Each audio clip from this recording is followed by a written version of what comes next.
Welcome back. इस video में हम ये देखने जा रहे हैं कि किस तरीके से हम इस तरह की एनिमेशन बना सकते हैं। इसमें हमारा मेन फोकस ऑनियन स्किन का इस्तेमाल है और दूसरा हम किस तरीके से फ्रेम्स को कॉपी पेस्ट कर सकते हैं। इसके लिए मैं 3 लेयर्स का इस्तेमाल करूंगा। आप ये अगर चाहें तो एक ही लेयर के ऊपर बार बार ड्रॉ करके भी बना सकते हैं। ये फ्रेम बाई फ्रेम एनिमेशन की एक एग्जाम्पल है। तो चलें स्टार्ट करते हैं इसको बनाना। मैंने 4 लेयर्स ले ली हैं और मैं यहाँ पे फर्स्ट लेयर के ऊपर जाके दरमियान में यहाँ पे कुछ डॉट से इस तरह ड्रॉ करता हूँ। नेक्स्ट फ्रेम के ऊपर जाता हूँ, दोबारा ड्रॉ करता हूँ। मेरी ऑनियन स्किनिंग ऑन है इस लेयर के ऊपर। मैं नेक्स्ट पे जाता हूँ, यहाँ पे दोबारा सा इस तरीके से डॉट ड्रॉ करता हूँ और ये काम मैं 9 फ्रेम तक करता हूँ। ये मैंने 9 फ्रेम तक ये डॉट्स लगा लिए, ये सर्कल लगा लिए। अभी मेरी प्लेबैक की जो रेंज है वो 30 फ्रेम्स है। तो इसको मैं 9 पे लाने के लिए इस फ्रेम को सिलेक्ट करूंगा और स्टॉप के ऊपर क्लिक कर दूंगा। तो ये मेरी अभी 9 फ्रेम तक हो चुकी है। मैं अगर अभी इसको प्ले करूं तो इस तरीके से आपको ये एनिमेशन होती नजर आ रही है। और अगर अभी मैं चाहूँ तो इन ड्राइंग्स को दोबारा यहाँ पे हाथ से मैं बना सकता हूँ जहाँ पे मैंने लेके जाना है, लेकिन मैं इनको कॉपी करना चाहूंगा। कॉपी करने के लिए आसान तरीका ये होता है कि आप किसी भी फ्रेम को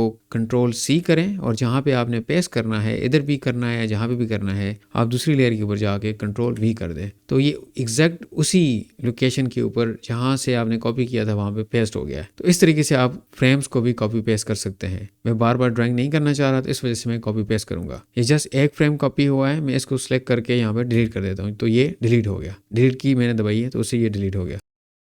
अभी मुझे ये सारे फ्रेम्स कॉपी करने हैं तो मैंने शिफ्ट दबा के पहले और आखिरी फ्रेम को सिलेक्ट किया तो ये सारे सिलेक्ट हो गए हैं। Ctrl+C किया और यहाँ पे आके मैंने Ctrl+V कर दिया। तो ये सारे इसी लोकेशन के ऊपर अभी मौजूद हैं। अभी मेरे सारे फ्रेम्स ये वाले कॉपी हुए पड़े थे। अभी तीसरी लेयर के ऊपर जाके मैंने यहाँ पे सिलेक्ट किया इसको और Ctrl+V कर दिया। तो यहाँ पे ये दोबारा ये पेस्ट हो चुके हैं, लेकिन ये सारे फ्रेम्स एक ही लोकेशन के ऊपर मौजूद हैं। तो अभी मैं दूसरी लेयर को सिलेक्ट करता हूँ और यहाँ पे सिलेक्ट टूल लेता हूँ और टूल की प्रॉपर्टीज में ये बटन होता है जो कि आपके किसी भी लेयर के ऊपर जितनी भी फ्रेम्स हैं उन सारों को सिलेक्ट कर लेता है। तो इन मुख्तलिफ फ्रेम्स की लोकेशन मैंने कहाँ पे रखनी है, इनके लिए मैं एक ट्राइंगल बना लेता हूँ ताकि मेरे लिए आसानी हो। मैं इस लेयर को सिलेक्ट करता हूँ, पहले फ्रेम को सिलेक्ट करता हूँ और यहाँ पे मैं एक ट्राइंगल बना देता हूँ। आप शिफ्ट दबा के करेंगे तो बिल्कुल स्ट्रेट लाइन लगेगी। तो मैंने ये 2 स्ट्रेट लाइनें लगा दी, ये वैसे ही लग गई। तो ये बहरहाल ये मेरा रेफरेंस है, मैंने यहाँ पे रख दिया। और अभी ड्राइंग 1 लेयर को मैंने सिलेक्ट किया और सिलेक्ट टूल्स को सिलेक्ट किया और यहाँ पे ये बटन ऑन हुआ पड़ा है। ये सारे फ्रेम्स को सिलेक्ट कर लेता है इस लेयर के ऊपर। मैंने यहाँ मेरे सारे फ्रेम्स यहाँ पे मौजूद हैं और फिर यहाँ पे मैं दरम्यान में क्लिक करूंगा और उठा के इनको इधर रख दूंगा। तो ये मेरे फ्रेम सारे वहाँ पे ट्रांसफर हो चुके हैं। और इसी तरह मैं इससे ऊपर वाली लेयर को सिलेक्ट करूंगा और उसके भी सारे फ्रेम्स यहाँ पे मौजूद हैं। मैं इनको उठा के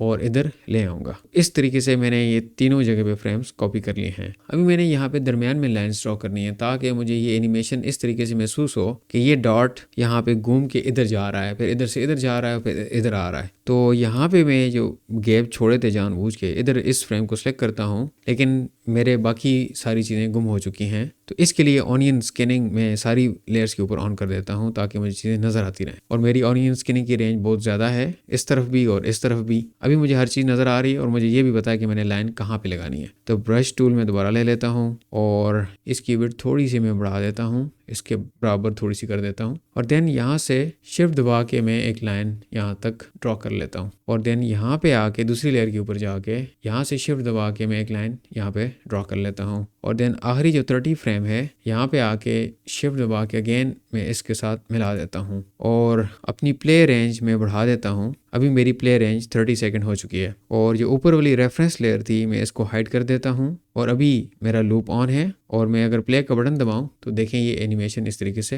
हो रही है। ये एनिमेशन हमें ये बता रही है कि कुछ डॉट है जो यहाँ पे बहुत ज़्यादा तेज़ मूवमेंट कर रहा है, वो अचानक उधर भाग जाता है, उधर भाग जाता है, फिर इधर आ जाता है। तो ये एक छोटा सा प्रोजेक्ट है, आप भी इसकी प्रैक्टिस करें, इसको फिर आप रेंडर करें और फेसबुक का जो ग्रुप है वहाँ पे आप पब्लिश करें इसको, जो हमारा ग्रुप है कम्युनिटी का। कॉमेंट्स में आपको उसका लिंक मिल जाएगा। तो इस वीडियो में हमने ऑनियन स्किनिंग का इस्तेमाल सीखा कि किस तरीके से वो हमारी ड्राइंग और एनिमेशन में हेल्प करता है। इसके अलावा हमने फ्रेम्स को कॉपी करना सीखा। तो इस वीडियो में इतना ही, मिलते हैं नेक्स्ट वीडियो में किसी और टॉपिक के साथ। See you in the next video.